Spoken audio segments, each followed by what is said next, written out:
अमावस्या और पूर्णिमा दो बहनों की कथा। पौराणिक कथा के अनुसार एक राज्य में एक राजा अपनी रानी के साथ रहते थे।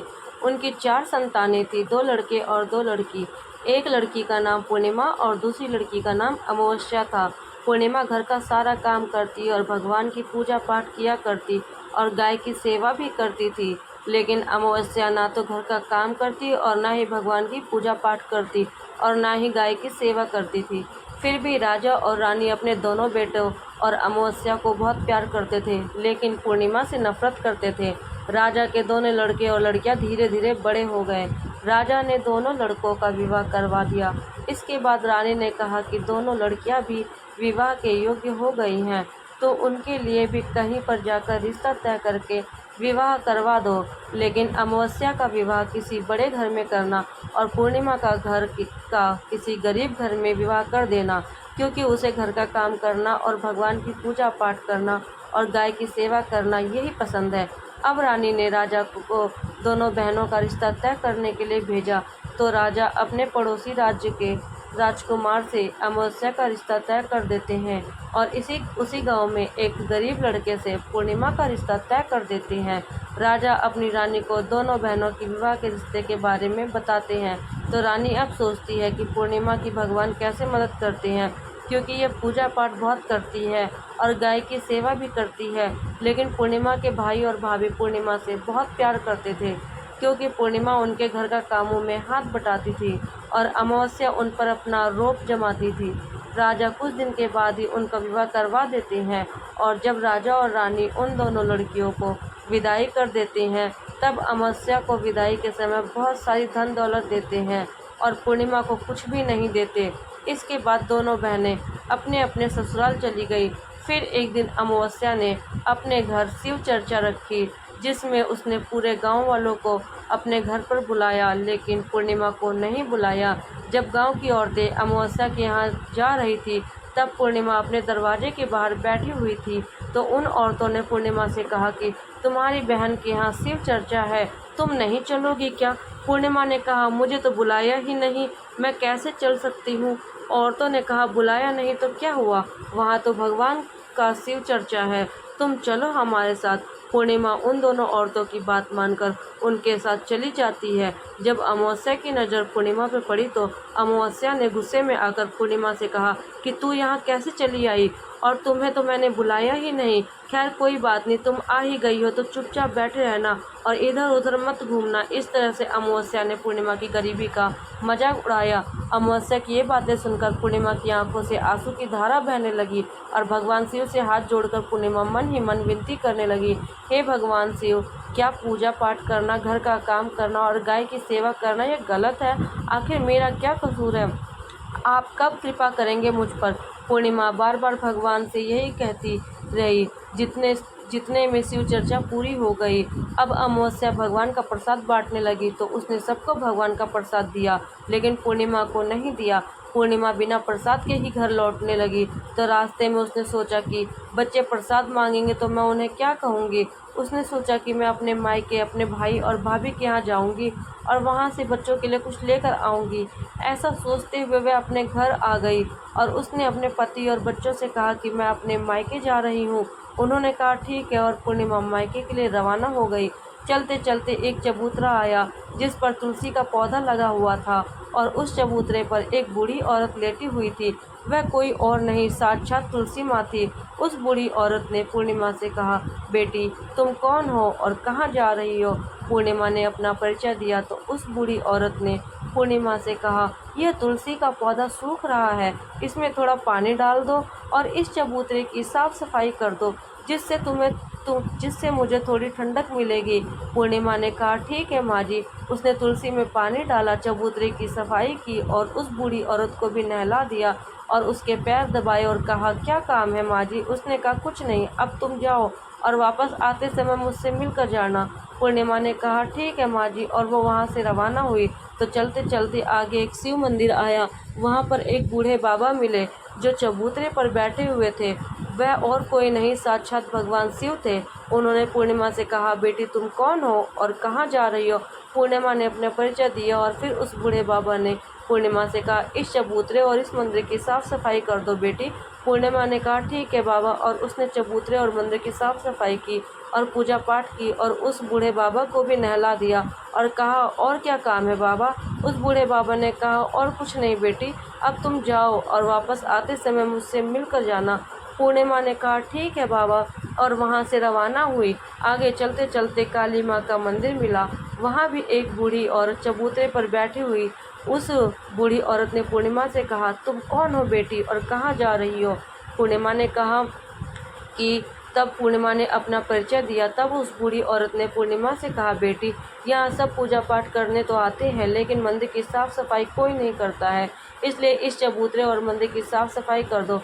पूर्णिमा ने कहा, ठीक है माँ जी। तब पूर्णिमा ने मंदिर और चबूतरे की साफ सफाई की और पूजा पाठ किया और माता का श्रृंगार किया और उस बूढ़ी औरत को नहला दिया और बूढ़ी औरत के पैर दबाए। और पूर्णिमा ने कहा, और कोई क्या काम है माँ जी? तो उस बूढ़ी औरत ने कहा, कुछ नहीं, अब तुम जाओ और वापस आते समय मुझसे मिलकर जाना। तब पूर्णिमा ने कहा, ठीक है माँ जी। उसके बाद वे वहाँ से रवाना हुई। थोड़ा आगे चलते चलते एक नदी आई। नदी के किनारे एक बूढ़ी औरत बैठी हुई थी। वह साक्षात गंगा मैया थी। उस बूढ़ी औरत ने कहा, तुम कौन हो बेटी और कहाँ जा रही हो? पूर्णिमा ने अपना परिचय दिया। इसके बाद उस औरत ने पूर्णिमा से कहा, इस नदी में स्नान करने तो सब आते हैं, लेकिन यहाँ साफ सफाई करने कोई नहीं करता, इसलिए तुम इस किनारे पर साफ सफाई कर दो। पूर्णिमा ने कहा, ठीक है माँ जी। पूर्णिमा ने वहाँ पर साफ सफाई की और उस बूढ़ी औरत के पैर दबाए और कहा, और क्या काम है माँ जी? उस बूढ़ी औरत ने कहा, कुछ नहीं बेटी, तुम जाओ और वापस आते समय मुझसे मिलकर जाना। इसके बाद पूर्णिमा नाव में चलने लगी तो नाव फूलों से सजी हुई थी। पूर्णिमा नाव में बैठकर नदी के दूसरे किनारे पर उतर गई। इसके बाद वह अपने मायके पहुंच गई। वहां पर पूर्णिमा के भाई भाभी ने उसे देखा तो बहुत खुश हुए और पूर्णिमा की खूब खातिरदारी की और खूब सारी बातें करते और हैं और कहा, बच्चों को भी साथ लेकर आती। इसके बाद सब खाना खाकर सो जाते हैं और सुबह जब पूर्णिमा ने अपने ससुराल जाने के लिए कहा तो भाई भाभी ने उसे एक लाल साड़ी दी और एक थैले में बच्चों के लिए कपड़े और खाने पीने का कुछ सामान रख दिया और कहा कि तुम बहुत दिनों के बाद आती हो, जल्दी जल्दी आया करो। पूर्णिमा ने कहा, ठीक है। इसके बाद पूर्णिमा की भाभीियों ने पूर्णिमा के हाथ में थैला दिया और कहा, जाओ और वापस जल्दी आना। इसके बाद पूर्णिमा वहाँ से रवाना हुई और उसी नदी के किनारे पहुँच गई। नाव में बैठकर नदी के दूसरे किनारे पे उतर गई। वहाँ पर उतरने के बाद पूर्णिमा को वही बूढ़ी माँ मिली जो साक्षात गंगा मैया थी। उस बूढ़ी माँ ने कहा, आ गई हो बेटी? पूर्णिमा ने कहा, हाँ माँ, मैं आ गई हूँ। तो उस बूढ़ी ने पूर्णिमा को एक थैला दिया और कहा, इसे तुम अपने घर पर जाकर ही खोलना। पूर्णिमा ने कहा, ठीक है माँ जी। अब पूर्णिमा के पास 2 थैले हो गए हैं। उन्हें लेकर वह वहाँ से रवाना हुई। पूर्णिमा अब आगे चलने लगी। वहीं काली माँ का मंदिर आया। वहाँ भी काली माँ बूढ़ी औरत के रूप में बैठी हुई थी। उन्होंने कहा, आ गई हो बेटी? पूर्णिमा ने कहा, हाँ माँ जी, मैं आ गई।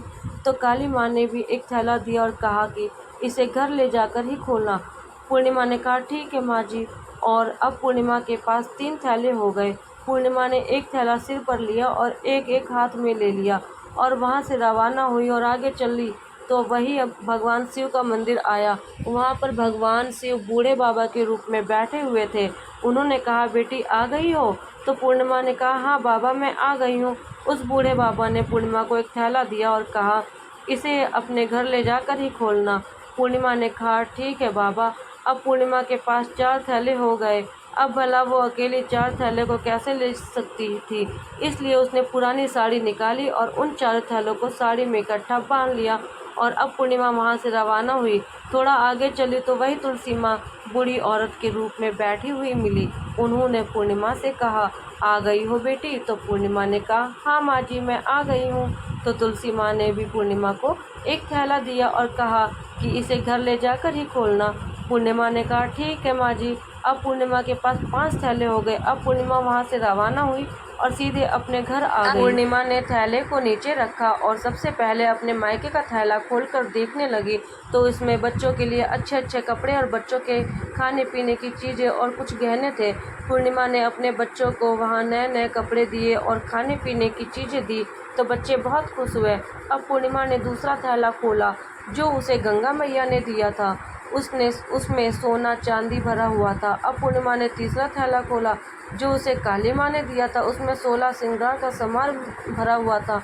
अब पूर्णिमा ने चौथा थैला खोला जो भगवान शिव ने उसे दिया था, उसमें धन संपत्ति और वह सारी खुशियाँ भरी हुई थी। अब पूर्णिमा ने पांचवा थैला खोला जो उसे तुलसी माँ ने दिया था, उसमें चावल दाल और 7 प्रकार का धान भरा हुआ था। अब पूर्णिमा के घर में किसी भी चीज़ की कमी नहीं थी और उसका घर धन धान्य से परिपूर्ण हो गया और अब पूर्णिमा और उसका परिवार खुशी खुशी रहने लगा। अब पूर्णिमा के मन में विचार आया कि क्यों ना मैं भी अपने घर शिव चर्चा कराऊं और शिव चर्चा का कार्यक्रम रखा। पूर्णिमा ने गांव के सभी लोगों को बुलाया और अपनी बहन के घर भी गई अपनी बहन को बुलाने के लिए। अब अमावस्या अपनी बहन के घर शिव चर्चा में आई तो उसने देखा कि पूर्णिमा के घर में किसी भी चीज़ की कमी नहीं है। इतना धन दौलत देखकर अमावस्या आश्चर्यचकित रह गई और उसने पूर्णिमा से कहा कि तुम्हारे घर में इतनी धन दौलत कैसे आया। पूर्णिमा ने कहा, देखो बहन, तुमने शिव चर्चा रखी और उसमें मुझे नहीं बुलाया तो मैं भी बिन बुलाए तुम्हारे घर आई और तुमने भगवान का प्रसाद तक मुझे नहीं दिया और तुमने मेरी गरीबी का मजाक भी उड़ाया। उसके बाद मैं जब अपने घर आ रही थी तो रास्ते में मेरे मन में विचार आया कि घर पर बच्चे का जब प्रसाद मांगेंगे तो मैं क्या कहूँगी। इसलिए मैंने सोचा कि मैं अपने मायके जाऊँ और मैं अपने मायके चली गई और जो कुछ भी घटना घटी वह सब अमावस्या को बता दी। तब अमावस्या ने पूर्णिमा से कहा कि तुम भी मुझे प्रसाद मत दो और मुझे डांटो। लेकिन पूर्णिमा ने कहा कि ये तो भगवान का प्रसाद है, मैं तो सबको दूंगी और तुम्हें भी दूंगी। फिर भी अमावस्या ने प्रसाद भी नहीं लिया और वह सीधे अपने घर चली गई। घर जाकर अपने बच्चों से कहकर वह अपने मायके जाने के लिए रवाना हो गई। चलते चलते रास्ते में वही तुलसी माँ मिली जो चबूतरे पर बूढ़ी माँ का रूप धारण करके बैठी हुई थी। उस बूढ़ी माँ ने अमावस्या से कहा, बेटी तुम कौन हो और कहाँ जा रही हो। यह तुलसी माँ का पौधा सूख रहा है, इसमें थोड़ा सा पानी डाल दो और इस चबूतरे की साफ सफाई कर दो। इस पर अमावस्या ने कहा, ए बुढ़िया, तुझे दिखाई नहीं देता मैं कितनी महंगी साड़ी पहन रखी है, ये गंदी हो जाएगी। ऐसा कहकर वह आगे चली गई तो भगवान शिव से मिली, उनको भी उसने ऐसा ही कह दिया। उसके बाद आगे चली तो काली माँ मिली, काली माँ को भी उसने ऐसा ही कह दिया। उसके बाद आगे चली तो गंगा मैया मिली, गंगा मैया को भी उसने ऐसा ही कह दिया। इसके बाद वह नाव में बैठने लगी तो नाव में फूलों की जगह कांटे थे जो उसके पैरों में चुभ गए और वह दूसरे किनारे पर उतरकर वह अपने मायके चली गई। वहाँ उसकी भाभीयों ने देखा तो वह आपस में धीरे से बोली, काम की न काज की, 2.5 सेर अनाज की, ये बला कहाँ से आ गई। अब आ ही गई है तो ठीक है। पूर्णिमा तो अपने काम में हाथ बटाती थी, ये कोई काम तो करेगी नहीं। अब उन्होंने खाना बनाया और खाकर सो गए। अमावस्या सुबह उठी और अपनी भाभीयों से कहा कि मैं अपने ससुराल जा रही हूँ। तो उन्होंने कहा ठीक है जाओ। अमावस्या बोली, पूर्णिमा को तो तुमने एक थैला दिया था और मुझे कुछ नहीं दोगी क्या। भाभीयों ने कहा तुम घर जाओ, थैला तुम्हारे घर पहुँच जाएगा। फिर वह वहाँ से रवाना हुई और नदी के किनारे जाकर नाव में बैठकर दूसरे किनारे पहुँची। वहाँ गंगा मैया बूढ़ी माँ का रूप धारण करके बैठी हुई थी। बूढ़ी माँ ने कहा, आ गई हो बेटी। तो उसने कहा, हाँ आ गई हूँ। अमावस्या ने कहा, तुमने पूर्णिमा को एक थैला दिया था और मुझे नहीं दोगी क्या। बूढ़ी माँ ने कहा, तुम अपने घर जाओ, थैला तुम्हारे घर पहुँच जाएगा। इसके बाद काली माँ ने भी ऐसा ही कह दिया। इसके बाद भगवान शिव ने भी ऐसा ही कह दिया। इसके बाद तुलसी माँ ने भी ऐसा ही कह दिया। इसके बाद जब वह अपने घर पहुंची तो आंगन में 5 थैले रखे हुए थे। अमावस्या ने अपने मन में सोचा कि आज तो मैं निहाल हो गई। उसने जल्दी जल्दी से सभी थैलों को खोला तो उसमें किसी में मिट्टी तो किसी में पत्थर तो किसी में कंकड़, किसी में कोयला, किसी में सांप बिच्छू भरे हुए थे। ये सब देखकर उसने अपना सिर पकड़कर कहने लगी, हे भगवान, मुझे मायके में भी कुछ नहीं मिला और इन थैलों में भी कुछ नहीं मिला। इसके बाद अमावस्या दौड़ती हुई अपनी बहन पूर्णिमा के घर जाती है और पूर्णिमा से कहती है, तुझे तो इतना सब कुछ मिला और मुझे कुछ नहीं मिला, आखिर क्यों।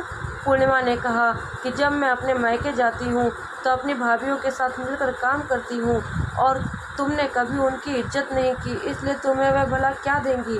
और इसके बाद तुमने गंगा मैया को ठुकरा दिया और काली माँ को भी ठुकरा दिया और भगवान शिव को भी ठुकरा दिया, इसलिए उन्होंने भी तुम्हें कुछ नहीं दिया। अमावस्या बोली, बहन मुझे माफ़ कर दो, मैं सदा तुम पर अत्याचार किए, मुझे कुछ नहीं मिला। तो कोई बात नहीं, मैं भगवान की भक्ति करके सब कुछ प्राप्त कर लूँगी, मुझे इसका रहस्य बताओ। तो पूर्णिमा ने कहा, तुम 3 सूत्र का ज्ञान ले लो। पहले सूत्र में दया मांगना, दूसरे सूत्र में चर्चा करना और तीसरे सूत्र में 108 बार ओम नमः शिवाय का जाप करना। बहन, भगवान ने जो 3 सूत्र दिए हैं, इनको अपने हृदय में बसा लेना। मैंने सच्चे मन से भगवान की पूजा पाठ की, इसलिए मेरे पास कुछ नहीं था, फिर भी भगवान ने मुझे सब कुछ दिया और तुम्हारे पास जो कुछ सब था वह भी खत्म हो गया। इसके बाद अमावस्या अपने घर गई और भगवान की पूजा पाठ कर